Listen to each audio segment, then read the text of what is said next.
സുവിശേഷത്തിൻ ദീപ്തവെളിച്ചം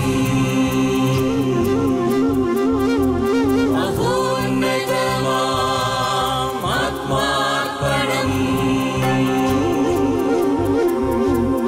വചനം സത്യം ജീവദായകം വചനം സത്യം ജീവദായകം വചനം സത്യം ജീവദായകം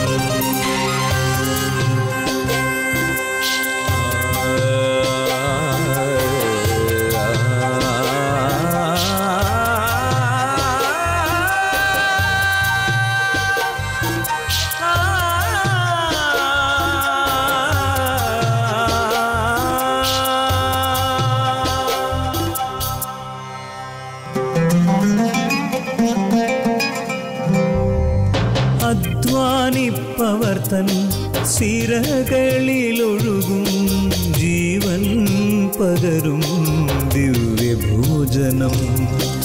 അധ്വാനിപ്പവർ തൻ സിരകളിലൊഴുകും ജീവൻ പകരും ദിവ്യഭോജനം. അതിരുകൾ ഭേദിക്കും സ്നേഹത്തിൻ രശ്മികൾ ഞങ്ങളെ ഉണർത്തുന്ന പുതിയ പ്രഭാതം.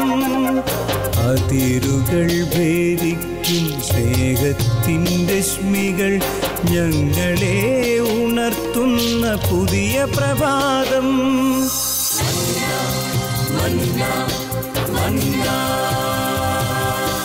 മന്ന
നിന്നും എന്റെ നാഥനം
ദിവ്യകാരുണ്യ ഈശോയിൽ സ്നേഹം നിറഞ്ഞവരെ,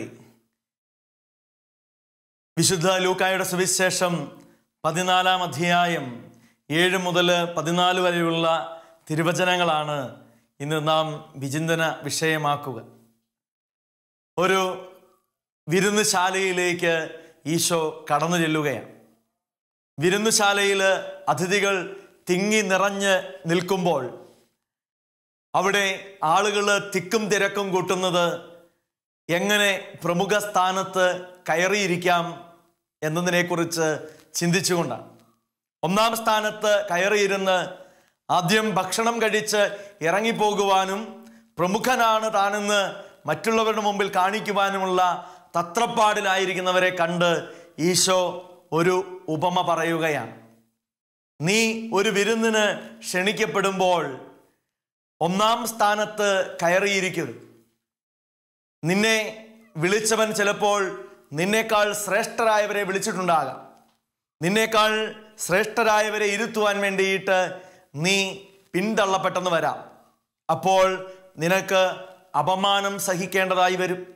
മറ്റുള്ളവരുടെ മുമ്പിൽ അപമാനിതനാകാതിരിക്കണമെങ്കിൽ നീ ഒരു കാര്യം ചെയ്യണം, നീ അവസാനത്തെ സ്ഥാനത്ത് പോയിരിക്കുക.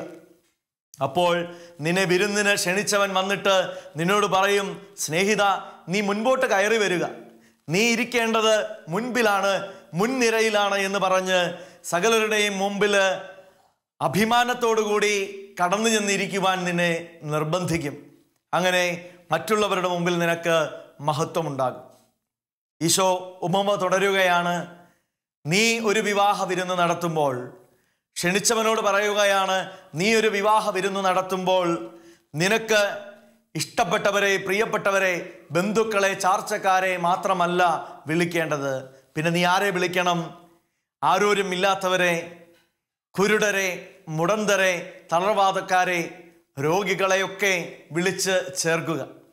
പ്രിയപ്പെട്ട സഹോദരങ്ങളെ, ഈ ഉപമ വ്യാഖ്യാനത്തിന് വിധേയമാകുമ്പോൾ എങ്ങനെ കുടുംബത്തിൽ, നമ്മുടെ ജീവിതത്തിൽ നാം പ്രവർത്തിക്കണമെന്ന് ഒരു കാഴ്ചപ്പാട് നൽകുവാൻ ദൈവം മുതിരുകയാണ്. എന്താണ് ഈ ഉപമയുടെ അർത്ഥം? ഒരു വിരുന്ന് ശാലയിലേക്ക് ഈശോ കടന്നു ചെല്ലുന്നു.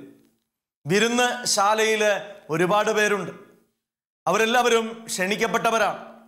എന്നെ ക്ഷണിച്ചു എന്നുള്ള ഔദത്യബോധത്തോടു കൂടി നീ 1-ാം സ്ഥാനത്ത് കയറിയിരിക്കരുത് എന്നതാണ് ഓർമ്മപ്പെടുത്ത്. ഏതാണ് ഈ വിരുന്നുശാല? ഈ വിരുന്നുശാല കർത്താവിൻ്റെ തിരുശരീര രക്തങ്ങൾ പങ്കുവയ്ക്കുന്ന വിശുദ്ധ കുർബാനയുടെ വേദിയാണ്. ഈ വിരുന്നുശാല കർത്താവിൻ്റെ തിരുശരീര രക്തങ്ങൾ അനുദിനം പങ്കുവെച്ച് തരുന്ന അൾത്താരയാണ്, ഇടവകയിലെ നമ്മുടെ ദേവാലയമാണ്. നാം വിശുദ്ധ കുർബാനയ്ക്കായിട്ട് കടന്നു ചെല്ലുമ്പോൾ നമ്മളെ ഓരോരുത്തരെയും ദൈവം വിളിച്ചു ചേർത്തതാണെന്നുള്ള ഓർമ്മ നമ്മുടെ മനസ്സിൽ ഉണ്ടായിരിക്കണം. നിന്റെ ഔദാര്യമല്ല വിശുദ്ധ കുർബാന, ദൈവത്തിൻ്റെ ഔദാര്യമാണ് വിശുദ്ധ കുർബാന. നീ പങ്കുചേരുന്ന വിശുദ്ധ കുർബാന, എനിക്ക് സമയമുണ്ടെങ്കിലേ ഞാൻ കുർബാനയ്ക്ക് പോവുകയുള്ളൂ, എനിക്ക് താല്പര്യമുണ്ടെങ്കിലേ ഞാൻ പോവുകയുള്ളൂ എന്ന് പറയുന്ന ശൈലി നീ പങ്കുചേരുന്ന കുർബാനയല്ല. നീ പങ്കുചേരുന്ന വിശുദ്ധ കുർബാന ദൈവം അവൻ്റെ പരമകാരുണ്യതയിൽ നിന്നും നിനക്ക് നൽകുന്ന ദാനമാണ്. നിനക്ക് സമയമുണ്ടെങ്കിൽ അല്ല അതിന് പോകേണ്ടത്, നിനക്ക് താല്പര്യമുണ്ടെങ്കിൽ അല്ല അതിന് പോകേണ്ടത്. ദൈവം നൽകുന്ന ദാനത്തെ സ്വീകരിക്കുവാൻ, ദൈവം നൽകുന്ന കാരുണ്യത്തെ ഹൃദയത്തിലേക്ക് ഏറ്റുവാങ്ങുവാൻ വേണ്ടിയിട്ട് നീ ത്യാഗം സഹിച്ച് വേണം പോകുവാൻ. പലപ്പോഴും നമ്മളൊക്കെ വിശുദ്ധ കുർബാനയിൽ അങ്ങനെയാണോ പങ്കുചേരുന്നത് എന്ന് ചിന്തിക്കുന്നത് നല്ലതാണ്. എന്തായാലും ഈ വിരുന്നുശാലയിൽ പുലർത്തേണ്ട ഒരു മര്യാദയുണ്ട്. ഒന്നാമതായിട്ട് അഹങ്കാര ചിന്തയില്ലാതിരിക്കുക എന്നുള്ളതാണ്.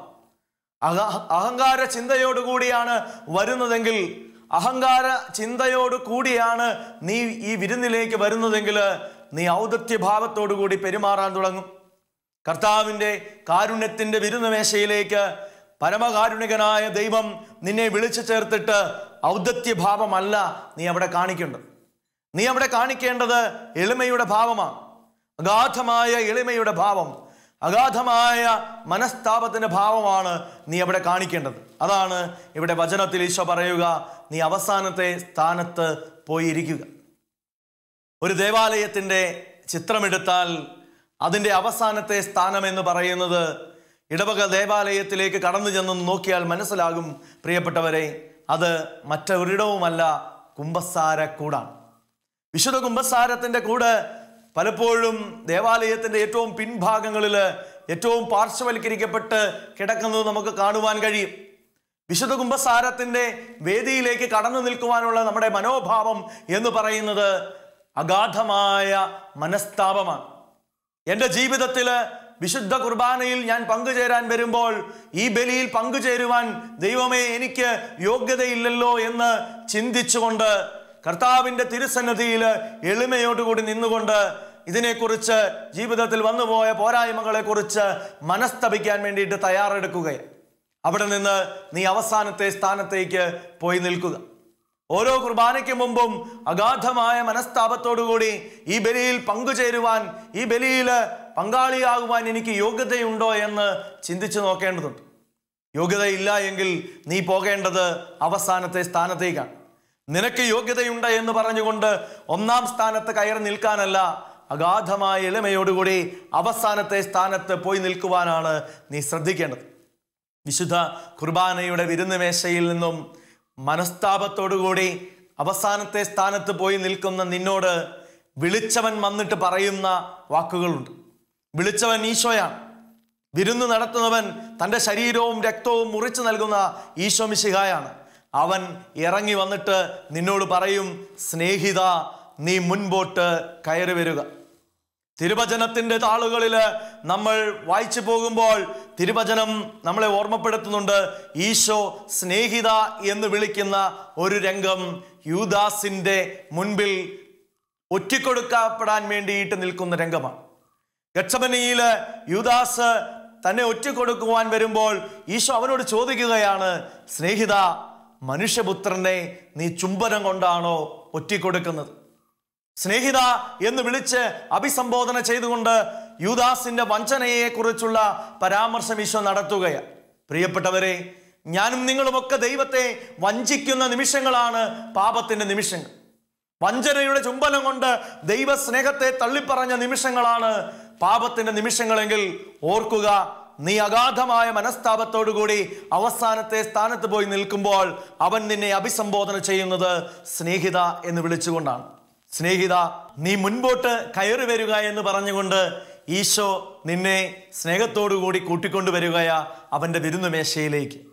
പ്രിയപ്പെട്ടവരെ, തിരിച്ചറിയണം, നിന്നോട് വിശുദ്ധ കുമ്പസാരത്തിൻ്റെ വേദിയിൽ നീ അനുതപിക്കുന്ന സമയത്ത് കർത്താവ് പറയുന്നത് നിന്റെ കുറവുകളെല്ലാം മാറിക്കഴിഞ്ഞ് നീ ഈ വിരുന്നിൽ പങ്കെടുത്താൽ മതിയെന്നല്ല. നിന്റെ കുറവുകളോടുകൂടി ഞാൻ നിന്നെ സ്നേഹിക്കുന്നു. നിന്റെ കുറവുകളുടെ മേഖലകളെയൊക്കെ ഞാൻ മനസ്സിലാക്കുന്നു. സ്നേഹിത, നീ ഇനി മുമ്പോട്ട് കയറി വരിക. നിന്റെ ഗാധമായ മനസ്താപം കാണുന്ന ദൈവം നിന്നോട് കരുണ കാണിക്കുകയാണ്. ഓരോ വിശുദ്ധ കുമ്പസാരത്തിൻ്റെ വേദിയും ദൈവകാരുണ്യത്തിൻ്റെ കൂദാശ പരിക്രമം ചെയ്യുന്ന വേദിയും നമ്മെ ഓർമ്മപ്പെടുത്തുന്നത് നമ്മുടെ യോഗ്യതകളെക്കുറിച്ചല്ല, നമ്മുടെ അയോഗ്യതകളുടെ മേൽ കരുണ കാണിക്കുന്ന ദൈവത്തെക്കുറിച്ചാണ്. ഒറ്റ വാക്കിൽ പറഞ്ഞാൽ കുറവുകളോടുകൂടി നമ്മെ സ്നേഹിക്കുന്ന ഒരു ദൈവത്തെക്കുറിച്ചാണ്. നിന്റെ ജീവിതത്തിൻ്റെ കുറവുകളെല്ലാം കർത്താവ് കാരുണ്യപൂർവ്വം നോക്കിക്കണ്ട് നിന്നെ സ്നേഹത്തോടുകൂടി അവൻ്റെ വിരുന്നുമേശയിലേക്ക് കൂട്ടിക്കൊണ്ടുവരുമ്പോൾ പറയാതെ പറയുന്ന ഒരു കാര്യമുണ്ട്. പ്രിയപ്പെട്ടവനെ, അന്ത്യത്താഴ മേശയിൽ എൻ്റെ സ്ലീഹന്മാരോടും ഞാൻ ഇത് തന്നെയാണ് ചെയ്തത്. അന്ത്യത്താഴ മേശയിൽ ഈശോ തൻ്റെ നെഞ്ചോട് ചേർന്ന് കിടന്ന യോഹന്നാൻ എന്ന ശിഷ്യനോട് മാത്രമല്ല സ്നേഹപൂർവ്വം സംസാരിക്കുന്നത്. തന്നെ ഒറ്റിക്കൊടുത്തവനും തന്നെ തള്ളിപ്പറയുന്നവനും കർത്താവ് കാരുണ്യം കൊടുക്കുന്നുണ്ട്. എന്താണ് അവൻ കൊടുക്കുന്ന കാരുണ്യം? ദിവ്യകാരുണ്യം. കയ്യിലിരിക്കുന്ന അപ്പമെടുത്ത് മുറിച്ചിട്ട് ചങ്കോട് ചേർന്ന് കിടന്ന സ്നേഹിക്കുന്നവന് മാത്രമല്ല കൊടുക്കുക, തള്ളിപ്പറഞ്ഞവന് കൊടുക്കുന്നുണ്ട്. ഒറ്റിക്കൊടുക്കുന്നവന് അപ്പമെടുത്ത് ആദ്യം കൊടുക്കുന്നുണ്ട്. പ്രിയപ്പെട്ട സഹോദരങ്ങളെ, ഓരോ വിശുദ്ധ കുർബാനയുടെ വേദിയിലും എന്നെയും നിങ്ങളെയും ദൈവം കാരുണ്യപൂർവ്വം ചേർത്ത് പിടിക്കുമ്പോൾ ഓരോ കുർബാനയുടെ വേദിയിലും അന്ത്യത്താഴം ആവർത്തിക്കപ്പെടുകയാണ്. വിശുദ്ധ കുർബാനയുടെ ആദ്യമേശ ആവർത്തിക്കപ്പെടുന്ന ഇടമാണ് നമ്മുടെ ഓരോരുത്തരുടെയും ജീവിതത്തിൽ നാം അനുഭവിക്കുന്ന ദിവ്യകാരുണ്യ ആഘോഷങ്ങൾ. വിശുദ്ധ കുർബാനയുടെ സമയത്ത് ദൈവം നമ്മളെ കാരുണ്യപൂർവ്വം ചേർത്ത് പിടിക്കുമ്പോൾ ആ ഉപമയുടെ ബാക്കി ഭാഗവും കൂടി പറഞ്ഞിട്ടാണ് നമ്മെ യാത്ര അയക്കുക. എന്താണ് ആ ഉപമയുടെ ബാക്കി ഭാഗം? ആ ഉപമയുടെ ബാക്കി ഭാഗം ഇതാണ്: വിരുന്ന് നടത്തുന്നവനുള്ള ഉപദേശമാണ്. ഞാനും നിങ്ങളുമൊക്കെ വിരുന്ന് നടത്തുന്നവരായി രൂപാന്തരപ്പെടും. നമ്മുടെയൊക്കെ ഗാർഹിക പരിസരങ്ങളിൽ, നമ്മുടെയൊക്കെ ജോലിയിടങ്ങളിൽ നാം വിരുന്ന് നടത്തുന്നവരായി മാറും. നമ്മുടെ ആരോഗ്യം, നമ്മുടെ കഴിവ്, നമ്മുടെ സമയം ഇതെല്ലാം നാം വിരുന്നായി കൊടുക്കും. കുടുംബ ജീവിതത്തിന്റെ പശ്ചാത്തലം എടുത്താൽ നമുക്കറിയാം, ഒരു കുടുംബത്തില് സമയവും കഴിവും ആരോഗ്യവും സൗന്ദര്യവും എല്ലാം ബലിയായി മാറുകയാണ്, വിരുന്നായി മാറുകയാണ്. ഞാൻ എന്നെ തന്നെ മുറിച്ച് വിളമ്പുകയാണ്. വിശുദ്ധ കുർബാനയിൽ ഈശോ തന്നെ തന്നെ മുറിച്ച് വിളമ്പിയതുപോലെ മുറിച്ച് വിളമ്പുന്ന ഇടമാണ് നമ്മുടെയൊക്കെ ജീവിതത്തിൻ്റെ കുടുംബ പശ്ചാത്തലങ്ങൾ. നമുക്ക് മുറിയപ്പെടുവാൻ വേണ്ടിയിട്ട് വിരുന്ന് മേശയായി കുടുംബം മാറുമ്പോൾ, മുറിയപ്പെടാനുള്ള അൾത്താരയായി കുടുംബം മാറുമ്പോൾ നീ പുലർത്തേണ്ട ഒരു കാര്യം, നീ ജീവിതത്തിൽ അനുവർത്തിക്കേണ്ട ഒരു കാര്യം ഈശോ പ്രത്യേകം ഓർമ്മിപ്പിക്കുകയാണ്. പ്രിയപ്പെട്ട സഹോദര, പ്രിയപ്പെട്ട സഹോദരി, നിന്റെ കുടുംബ ജീവിതത്തിൽ നീ വിരുന്നായി മാറുമ്പോൾ പക്ഷാപാതം കാണിക്കാൻ പാടില്ല. അതാണ് ഈശോ പറഞ്ഞു വെക്കുന്നത്. നീ ഒരു വിരുന്ന് നടത്തുമ്പോൾ നിനക്ക് ബന്ധുക്കളെ വിളിക്കാം, ചാർച്ചക്കാരെ വിളിക്കാം, സ്നേഹിതരെ വിളിക്കാം, നിനക്കിഷ്ടമുള്ളവരെയൊക്കെ വിളിക്കാം. അവരെ മാത്രം വെച്ചുകൊണ്ട് ഒരു വിരുന്ന് നടത്തുവാൻ നിനക്ക് കഴിയും. പക്ഷേ നീ അങ്ങനെ വിരുന്ന് നടത്തരുത്. നീ നടത്തുന്ന വിരുന്ന് ആരോരുമില്ലാത്തവരെ കൊണ്ട്, അനാഥരെ കൊണ്ട്, മുടന്തരെ കൊണ്ട്, കുരുടരെ കൊണ്ടൊക്കെ നിറയപ്പെട്ട വേദിയിലായിരിക്കണം. പ്രിയപ്പെട്ട സഹോദരങ്ങളെ, നീ വിരുന്ന് നടത്തുമ്പോൾ കുരുടരെ, മുടന്തരെ, ആരോരുമില്ലാത്തവരെ, പകരം നൽകാൻ കഴിവില്ലാത്തവരെ വേണം വിളിക്കുവാൻ. നിന്റെ ജീവിതത്തിൻ്റെ പശ്ചാത്തലത്തിൽ അങ്ങനെയുള്ളവരുണ്ട്, കുറവുകളുള്ളവർ. കുരുടന് കുറവുണ്ട്, മുടന്തന് കുറവുണ്ട്, ആരോരുമില്ലാത്തവർക്ക്, അനാഥർക്ക് അവരുടേതായ കുറവുകളുണ്ട്. നിന്റെ ജീവിതത്തിൽ കുറവുകളുള്ളവരെ നീ എങ്ങനെയാണ് പരിഗണിക്കുന്നത് എന്ന് ചിന്തിച്ച് നോക്കുക. നിന്റെ കുടുംബ ജീവിതത്തിൽ നീ ഒരു വിരുന്നായി മാറുമ്പോൾ, ഞാൻ പറഞ്ഞാൽ കേൾക്കുന്ന ഭാര്യയെ എനിക്കിഷ്ടമാണ്, ഞാൻ പറഞ്ഞാൽ കേൾക്കുന്ന ഭർത്താവിനെ എനിക്കിഷ്ടമാണ്, ഞാൻ പറഞ്ഞാൽ കേൾക്കുന്ന മക്കളെ എനിക്കിഷ്ടമാണ് എന്ന് പറഞ്ഞ് എൻ്റെ ജീവിതം എനിക്കിഷ്ടമുള്ളവർക്ക് വേണ്ടി മാത്രം മുറിയപ്പെടുന്നതാക്കി ഞാൻ മാറ്റാറുണ്ട്. അല്പമൊന്ന് എൻ്റെ സ്വരം കേൾക്കാത്തവരായ ആരെങ്കിലും ഉണ്ടെങ്കിൽ അവരോടൊക്കെ ഞാൻ പുലർത്തുന്ന മനോഭാവം എന്താണ്? ഞാൻ പറഞ്ഞിട്ട് അനുസരിക്കാത്ത മക്കളോട്, ഞാൻ പറഞ്ഞിട്ട് കേൾക്കാത്ത എൻ്റെ ഭാര്യയോട്, ഞാൻ പറഞ്ഞിട്ട് കേൾക്കാത്ത എൻ്റെ ഭർത്താവിനോട് ഞാൻ എന്ത് മനോഭാവമാണ് എൻ്റെ ജീവിതത്തിൽ പുലർത്തിയിട്ടുള്ളത്? വിവാഹ വിരുന്നിൻ്റെ മേശയിൽ മുറിച്ചു നൽകുവാൻ അവൻ നിന്നെ വിളിക്കുമ്പോൾ, കുടുംബജീവിതത്തിൻ്റെ വിരുന്ന് മേശയിൽ സ്വയം ബലിയാകാൻ നിന്നെ വിളിക്കുമ്പോൾ നീ തിരിച്ചു വ്യത്യാസങ്ങൾ കാണിക്കാതിരിക്കുക, പക്ഷാപാതം കാണിക്കാതിരിക്കുക. നീ എല്ലാവർക്കുമായി മുറിയപ്പെടേണ്ടവനാണ്. എങ്ങനെ, എന്തുകൊണ്ട് എന്നുള്ളതാണ് നാം ചോദിക്കേണ്ട ചോദ്യം. കർത്താവിൻ്റെ വിരുന്ന് മേശയിൽ, കുർബാനയുടെ മേശയിൽ നിനക്ക് കാണിച്ചു തന്ന മാതൃക അതാണ്. ആ മാതൃക അനുവർത്തിക്കുവാൻ വേണ്ടിയിട്ടാണ് നിന്നെ ദൈവം വിളിക്കുന്നത്. വിവാഹം എന്ന കൂദാശ ആശീർവദിക്കപ്പെടുന്നത് നമ്മുടെ ഓരോരുത്തരുടെയും ഇടവക ദേവാലയത്തില് വിശുദ്ധ കുർബാനയുടെ മധ്യയാണ്. വിവാഹം എന്ന കൂദാശ ആശീർവദിക്കപ്പെടുന്നത് വിശുദ്ധ കുർബാന എന്ന കൂദാശയുടെ മധ്യയാണ്. പ്രിയപ്പെട്ടവരെ, ഒരു നിമിഷം നാം ചിന്തിക്കണം. ആഘോഷത്തിന് വേണ്ടിയല്ല വിശുദ്ധ കുർബാന ഏറ്റവും നല്ല രീതിയിൽ പാട്ടുപാടി, ഏറ്റവും നല്ല രീതിയിൽ വാദ്യോപകരണങ്ങളൊക്കെ ഉപയോഗിച്ച് വിശുദ്ധ കുർബാന അർപ്പിക്കുന്നത്.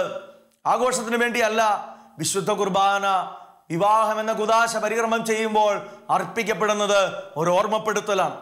ഈ കുർബാന പോലെ, ഈ അൾത്താരയിലെ കുർബാന പോലെ നിന്റെ ജീവിതം മുറിയപ്പെടേണ്ടതാണ്. നിന്റെ കുടുംബ ജീവിതത്തിന്റെ അൾത്താരയിൽ വിരുന്ന് നടത്തപ്പെടേണ്ടതാണ്. അപ്പോൾ ഈ കുർബാനയിലെ ഈശോ ചെയ്തതുപോലെ, വിശുദ്ധ കുർബാനയുടെ മേശയിൽ, അന്ത്യത്താഴ മേശയിൽ ഈശോ ചെയ്തതുപോലെ നീയും ചെയ്യണം. തള്ളിപ്പറഞ്ഞവനെയും ഒറ്റിക്കൊടുത്തവനെയും കുറവുകളുള്ളവനെയൊക്കെ നെഞ്ചോട് ചേർത്ത് പിടിച്ച ഈശോ നിന്നോടും ആവശ്യപ്പെടുന്നു, കുറവുകളോടുകൂടി സ്നേഹിക്കുക. കുടുംബ ജീവിതത്തിൻ്റെ പശ്ചാത്തലങ്ങളിൽ കുറവുകളോടുകൂടി സ്നേഹിക്കുവാൻ നമുക്ക് കഴിയുന്നുണ്ടോ എന്ന് ഒരു ആത്മശോധന നമുക്ക് ചെയ്യാം. നിനക്കിഷ്ടമുള്ളവർക്ക് മാത്രമല്ല നിന്റെ സ്നേഹം കൊടുക്കേണ്ടത്, നിനക്കിഷ്ടമുള്ളവർക്ക് മാത്രമല്ല നിന്റെ സമയം കൊടുക്കേണ്ടത്, നിനക്ക് താല്പര്യമുള്ളപ്പോൾ മാത്രമല്ല നിന്റെ പണം മറ്റുള്ളവർക്കായിട്ട് നീ വിനിയോഗിക്കേണ്ടത്. കുടുംബത്തിൻ്റെ പശ്ചാത്തലത്തിൽ നിൽക്കുമ്പോൾ, നീ ഒരു വിരുന്ന് നടത്തുന്ന വ്യക്തിയാകുമ്പോൾ പക്ഷാപാതം കാണിക്കാതെ നിനക്കുള്ളത് സകലതും മുറിച്ചു നൽകുവാൻ നീ തയ്യാറാവുക. കാരുണ്യത്തോടുകൂടി മറ്റുള്ളവരെ നോക്കുക. കുറവുകളില്ലാത്തവരായി ആരുമില്ല എന്ന് തിരിച്ചറിഞ്ഞുകൊണ്ട് കുറവുകളോടുകൂടി മറ്റുള്ളവരെ സ്നേഹിക്കുവാൻ തുടങ്ങുമ്പോൾ കുടുംബജീവിതം കുർബാനയുടെ ജീവിതമായി മാറും. പ്രിയപ്പെട്ടവരെ, ഇവിടെ നാം സൗകര്യപൂർവം ദൈവം നമുക്ക് നൽകുന്ന കാരുണ്യത്തിൻ്റെ അനുഭവത്തെ മറന്നു പോവുകയാണെങ്കിൽ എന്ത് സംഭവിക്കും എന്നതിനെക്കുറിച്ച് നാം ചിന്തിക്കേണ്ടതുണ്ട്. മത്തായിയുടെ സുവിശേഷത്തിൻ്റെ 22-ാമത്തെ അധ്യായത്തിൽ നാം ഇപ്പോൾ വിചിന്തനം ചെയ്യുന്ന വചനത്തിൻ്റെ അല്പം കൂടി നല്ല വ്യാഖ്യാനത്തെ അല്ലെങ്കിൽ വിവരണത്തെ കാണുവാൻ വേണ്ടിയിട്ട് നമുക്ക് കഴിയും. മത്തായിയുടെ സുവിശേഷം 22-ാമത്തെ അധ്യായത്തിൽ ഒരു വിവരണം നൽകപ്പെടുമ്പോൾ വിരുന്നിന് ക്ഷണിക്കപ്പെട്ടവരെല്ലാം അയോഗ്യരാണെന്ന് കണ്ടെത്തുന്ന രാജാവ് പറയും, തെരുവിലിരിക്കുന്നവരെല്ലാം വിരുന്നിന് ക്ഷണിക്കുക. അങ്ങനെ ദുഷ്ടനും ശിഷ്ടനും എല്ലാവരും ഒന്നിച്ച് വിരുന്നിന് വന്നിരിക്കുമ്പോൾ രാജാവ് വിരുന്നുശാലയിലൂടെ കടന്നു വരികയാണ്. ഇവിടെയാണ് നാം ശ്രദ്ധിക്കേണ്ടത്. രാജാവ് വിരുന്നുശാലയിലൂടെ കടന്നു വരുമ്പോൾ അവരിൽ ഒരുവനെ രാജാവ് കണ്ടെത്തും വിവാഹ വസ്ത്രമില്ലാത്തവനായിട്ട്. രാജാവ് അവനോട് ചോദിക്കും, നിന്റെ വിവാഹ വസ്ത്രം എവിടെ? അവൻ പറയും, അവനൊന്നും മിണ്ടാനില്ല, അവൻ നിശബ്ദനായി നിൽക്കുകയാണ്, അവനൊന്നും സംസാരിക്കുവാൻ കഴിയുന്നില്ല. അപ്പോൾ രാജാവ് പറയും, അവനെ എടുത്ത് പുറത്തേക്ക് എറിയുക. പുറത്ത് അന്ധകാരമാണ്, പല്ലുകടിയാണ്, നരകത്തിൻ്റെ അനുഭവമാണ്. അവിടേക്ക് അവൻ വലിച്ചെറിയപ്പെട്ടു. പ്രിയപ്പെട്ടവരെ, നമ്മുടെ ഓരോരുത്തരുടെയും ജീവിതത്തിൽ ഒരു നാൾ രാജാവിൻ്റെ വിരുന്നിന് നാം നിർത്തപ്പെടും. അത് നമ്മുടെയൊക്കെ മരണത്തിന് ശേഷം നിത്യവിരുന്നിലാണ്. കുഞ്ഞാടിൻ്റെ വിവാഹ വിരുന്നിൽ പങ്കെടുക്കുവാൻ സ്വർഗത്തിൽ നീ അണിചേരുമ്പോൾ നിന്നെ കാരുണ്യത്തിൻ്റെ മേശയിൽ അണിയിച്ച കാരുണ്യ വസ്ത്രം നീ ഇട്ടുകൊണ്ടാണോ നിൽക്കാൻ പോകുന്നതെന്ന് ഒന്ന് ചിന്തിച്ചു നോക്കുക. ഓരോ കുർബാനയുടെ മേശയിലും കുറവുകളോടുകൂടി നിന്നെ സ്നേഹിക്കുന്ന ദൈവം, കുറവുകളോടുകൂടി നിന്നെ വിരുന്ന് മേശയിലേക്ക് ചേർത്ത് പിടിക്കുന്ന ദൈവം കാരുണ്യത്തിൻ്റെ വിവാഹ വസ്ത്രം നിനക്കിട്ടു തരുന്നുണ്ട്. ഈ കാരുണ്യത്തിൻ്റെ വിവാഹ വസ്ത്രം ഊരി മാറ്റി വെച്ചിട്ട് സൗകര്യപൂർവ്വം ഉപേക്ഷിച്ചിട്ട് നീ നിന്റെ അനുദിന ക്രയവിക്രയങ്ങളിൽ ഇടപെട്ടാൽ, പ്രിയപ്പെട്ട സഹോദര, പ്രിയപ്പെട്ട സഹോദരി, നീ ഓർക്കുക, നിന്റെ ജീവിതം അവസാനിച്ച് നിത്യവിരുന്നിന്റെ മേശയിൽ നീ ചെല്ലുമ്പോൾ നിന്നോട് ദൈവം ചോദിക്കുന്ന ചോദ്യം ഇതായിരിക്കും, സ്നേഹിത, നിന്നെ ഞാൻ അണിയിച്ച കാരുണ്യത്തിന്റെ വിവാഹ വസ്ത്രം എവിടെ? നിന്റെ അനുദിന ജീവിതത്തിന്റെ, കുടുംബ ജീവിതത്തിന്റെ പശ്ചാത്തലത്തിൽ നീ മറന്നുപോയ, ധരിക്കാൻ മറന്നുപോയ വസ്ത്രത്തെക്കുറിച്ചുള്ള ചോദ്യമായിരിക്കും അവിടെ മുഴങ്ങുക. പ്രിയപ്പെട്ടവരെ, അതുകൊണ്ട് ഇന്നിന്റെ ജീവിത പരിസരങ്ങളിൽ, ഇന്നിന്റെ അനുദിന ക്രയവിക്രയങ്ങളിൽ, ഇന്നത്തെ ജീവിതത്തിന്റെ അവസ്ഥകളിൽ, കുടുംബജീവിതത്തിന്റെ അന്തരീക്ഷത്തിലൊക്കെ നമുക്ക് അല്പം കൂടി കാരുണ്യം കാണിക്കുവാൻ കഴിയട്ടെ. വിശുദ്ധ കുർബാനയുടെ കാരുണ്യത്തിന്റെ ചൈതന്യം, ദിവ്യകാരുണ്യത്തിന്റെ ചൈതന്യം അൾത്താരയിൽ നിന്നും അകതാരിലേക്ക് ഏറ്റുവാങ്ങി അനുദിന ജീവിതത്തിന്റെ അകത്തളങ്ങളിൽ നമുക്ക് പ്രകടിപ്പിക്കുവാൻ കഴിയട്ടെ. വിശുദ്ധ കുർബാനയുടെ അഭിഷേകമുള്ള കുടുംബമായി നമ്മുടെ കുടുംബം മാറട്ടെ എന്ന് ആഗ്രഹിക്കുന്നു, പ്രാർത്ഥിക്കുന്നു. ദൈവത്തിൻ്റെ കാരുണ്യത്തിൻ്റെ കൂദാശ നിങ്ങളെ ഓരോരുത്തരെയും അനുഗ്രഹിക്കട്ടെ എന്ന് പ്രാർത്ഥിക്കുന്നു. പിതാവിൻ്റെയും പുത്രൻ്റെയും പരിശുദ്ധാത്മാവിൻ്റെയും നാമത്തിൽ ആമേൻ. കുരിശ് രക്ഷയുടെ അടയാളമാണ്. സ്നേഹത്തിൻ്റെയും പങ്കുവെക്കലിൻ്റെയും മഹത്തായ അനുഭവം. ആ വലിയ രക്ഷയുടെ സാന്നിധ്യം നമ്മുടെ ജീവിതത്തെ സമ്പൂർണ്ണമാക്കട്ടെ. ഏവർക്കും ക്രിസ്തു സ്നേഹവും സമാധാനവും നേരുന്നു. പ്രാർത്ഥനയിൽ നമുക്ക് പരസ്പരം ഓർമ്മിക്കാം. നിങ്ങളുടെ അഭിപ്രായങ്ങളും നിർദ്ദേശങ്ങളും ഞങ്ങളെ അറിയിക്കാൻ മറക്കരുത്. eldroyvision.uae@gmail.com. ഞങ്ങളെ ഉണർത്തുന്ന പുതിയ പ്രഭാതം, അതിരുകൾ ഭേദിക്കും സ്നേഹത്തിൻ്റെ രശ്മികൾ. ഞങ്ങളെ ഉണർത്തുന്ന പുതിയ പ്രഭാതം. മന്ന മന്ന